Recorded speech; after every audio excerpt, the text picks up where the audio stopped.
Programme میں ایک بار پھر خوش آمدید۔ جھگڑا صاحب، یہ جو آج بھی گور صاحب نے کہا ہے کہ پی ٹی آئی کو پولیٹیکل سپیس جو ہے وہ دی جائے، شرمیلا صاحبہ بھی کہہ رہی ہیں کہ اگر وہ معاملہ حل ہو سکتا ہے تو پی ٹی آئی کا معاملہ بھی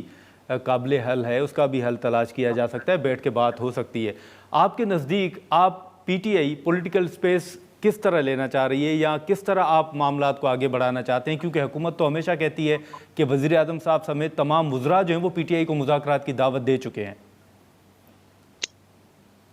نادر، میرے خیال میں وقت آ گیا ہے کہ ان باتوں پہ پلینلی جو ہے وہ بات کر دی جائے، بیکاز واقعی پاکستان کا مستقبل جو ہے نا، دیٹ از ایٹ اسٹیک۔ سب سے پہلے جو شرمیلا بی بی نے بات کی، میں اس کا خیر مقدم کروں گا، and I would like to genuinely appreciate, but this is the spirit that we need. ٹھیک ہے جی، تو I just want to put that on record.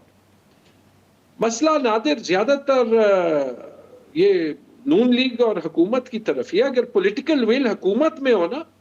تو ان مسئلوں کا حل بہت جلدی نکل آئے، اور حکومت کی طرف اس لیے کیونکہ آج اگر آپ حقیقت دیکھ لیں، پیپلز پارٹی کی سیاست ختم نہیں ہوئی، کیونکہ ان کا سندھ میں ایک اپنا جو ہے وہ مقام ہے۔ نون لیگ کی سیاست ضرور ختم ہو گئی۔ جب تک یہ کرائسس رہے گا، جب تک پی ٹی آئی اور ریاست آمنے سامنے ہوگی، نون لیگ کو سیاست میں ایک راستہ ملے گا۔ اگر وہ واقعی جو ہے وہ ریاست کو سیاست کے اوپر ڈالے نا، then they have to get off this horse, because کسی نہ کسی دن تو حالات ویسے ہی بدلتے ہیں۔ Having said that، کچھ غلطی ساتھ ہماری اپنی بھی ہے، جس میں جو پارٹی کے اندر فریگمنٹیشن، ایک دوسرے کی ٹانگیں کاٹنا، that's not the primary cause۔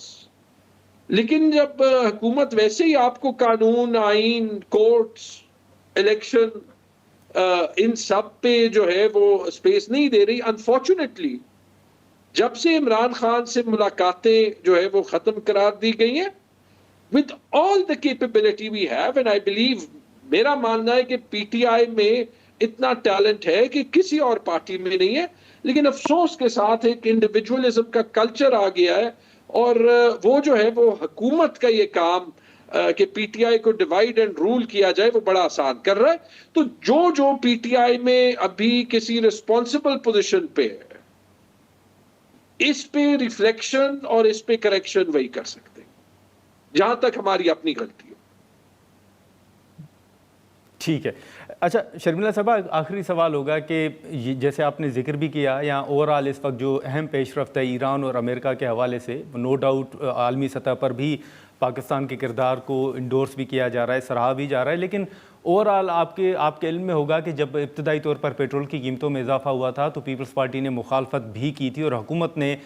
یہ سارا ملبہ جو ہے یہ اسی جنگ کے اوپر ڈالا تھا۔ اب جب یہ معاہدے پر دستخط ہونے جا رہے ہیں، اسٹریٹ آف ہارموز ٹرمپ صاحب کے مطابق جمعے کے روز مکمل طور پر کھلنے جا رہا ہے، تو پیپلز پارٹی یہ مطالبہ کرے گی کہ جو پیٹرول کی قیمتیں جنگ سے پہلے تھیں وہی بحال کی جائیں، فیصلہ جو وہ واپس لیا جائے۔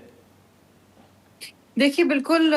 پیپلز پارٹی تو کیا، میں سمجھتی ہوں کہ ہر شخص جو پارلیمان میں بیٹھا ہوا ہے، چاہے اس کا تعلق کسی بھی جماعت سے ہو، انہوں نے یہ مطالبہ ضرور کرنا ہے اپنی عوام کے لیے، بیکاز اس پیٹرول کی قیمتوں کے اوپر معیشت نہیں چل پائے گی۔ لیکن انفارچونیٹلی اس بجٹ کے اندر بھی انہوں نے جو اگلے سال کے لیے جو پیٹرولیم ٹیکس رکھا ہے، جسے یہ پی ڈی ایل کہتے ہیں، وہ 1.7 کھرب روپے رکھا ہوا ہے۔ دیکھیے اس طرح تو آپ لوگوں کا گلا گھونٹ دیں گے، لوگ سانس نہیں لے پائیں گے۔ پیٹرول کی قیمتیں کم ہونی چاہیے، اور پرائم منسٹر صاحب کو میں نے کئی بار سنا ہے کہ جی جب حالات بہتر ہوں گے تو ہم یہ پیسے پی ڈی ایل کم کر دیں گے۔ تو ابھی بھی ان کے پاس بڑی اپرچونٹی ہے کہ اس سائننگ کے نتیجے میں، اس کی خوشی میں آپ پیٹرول کی قیمتیں کم کریں، قوم کو کوئی خوشی کا موقع دیں، تاکہ قوم یہاں پر بھی ایک غریب آدمی جو اپنے گھر میں بیٹھا ہے، جو بجلی کا بل نہیں دے پا رہا،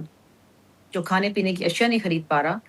وہ اس کو یہ ایشو نہیں ہے کہ فزیکل ڈیفیسٹ کیا ہے کیا نہیں ہے، لیکن اس کو یہ ضرور سروکار ہے کہ یار مجھے کہاں کس طریقے سے سستے کھانے پینے کی اشیاء مل جائیں، میں بجلی کا بل دے سکوں، میں اپنا گیس کا بل دے سکوں، اور میں اپنے بچوں کو پڑھا سکوں۔ سو یہ آپ نے ہیومن ڈیولپمنٹ کے اندر، کیپٹل کے اندر آپ نے انویسٹمنٹ کرنی ہے، آپ کو اس ملک کو صحیح سمت میں لے کے جانا ہے، اور شاید اب موقع مل جائے، اور اب موقع ہے کہ آپ بہت ساری درستگی کر سکتے ہیں۔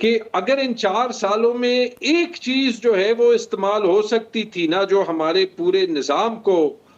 گورننس کے نظام کو تباہ کیا گیا ہے، وہ یہ ہے کہ جی ہم معاشی نظام کو ٹھیک کر لیں.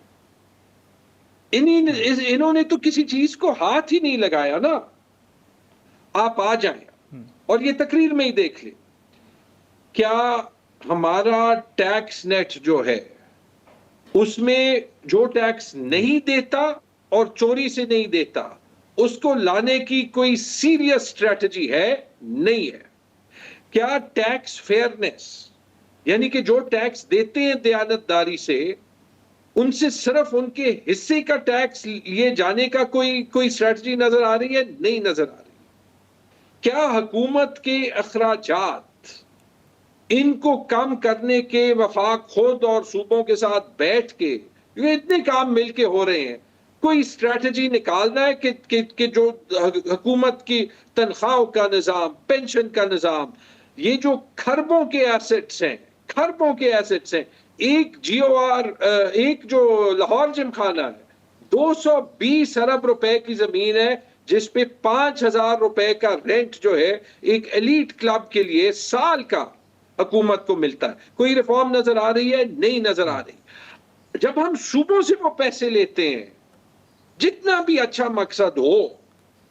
وہ پیسے جو ہیں وہ اس پاٹ سے لیے جا رہے ہیں جس سے غریب عوام کی خدمت ہونی تھی.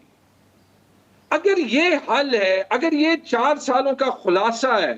تو اس سے زیادہ فلاپ حکومت معیشت کی ہینڈلنگ میں پاکستان کی تاریخ میں نہیں ہوگی. اور وہ تو ویسے ہی میٹر آف ریکارڈ ہے، کیونکہ اس سے پہلے 80 سال میں کوئی حکومت نہیں آئی جس نے 4 سال مسلسل پاکستان کا G D P growth rate 4% سے کم رکھا ہو. کبھی 65 کی جنگ، 71 کی جنگ، 47 48 کی جنگ کے بعد بھی یہ نہیں ہوا. ٹھیک ہے جھگڑا صاحب، بہت آپ کا، شرمیلا صاحب آپ کا بھی بہت شکریہ. ناظرین،